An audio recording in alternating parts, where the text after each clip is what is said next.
Quasi 2.500 persone hanno partecipato al bando che il Comune aveva pubblicato 6 mesi fa per assegnare oltre 300 case popolari tra Venezia, Isole e Terraferma. In soli 3 mesi abbiamo pubblicato le graduatorie di 2.500 domande circa. Molte le persone in centro storico, molte in terraferma, sono due tipi di graduatorie differenti. La novità di quest'anno è che rispetto ad altre scelte fatte da altre città abbiamo scelto di dare la priorità ai cittadini residenti qui a Venezia da tanti anni, quindi priorità ai veneziani perché hanno pagato loro le tasse, perché hanno restaurato questi immobili e quindi era giusto assegnare a loro. Il criterio che lo permette è la residenza a Venezia da almeno 25 anni. Il bando era diviso in 2 sottoambiti, il primo per centro storico e isole, il secondo per la terraferma.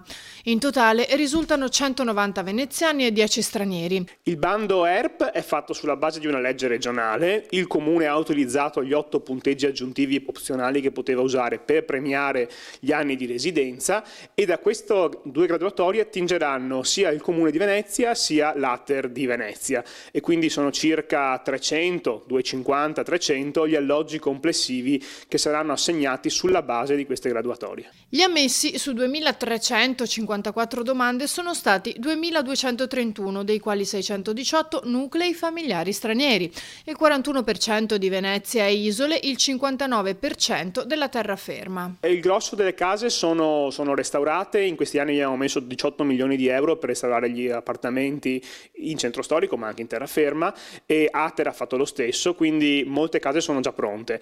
Decorrerà un mese adesso per le eventuali ricorsi individuali sulle loro posizioni con le modalità che trovate nel sito internet del Comune. Dopo un mese verrà pubblicata la graduatoria definitiva sulla base della quale il Comune e l'Ater chiameranno e consegneranno, quindi già entro prima di giugno ci saranno le prime assegnazioni.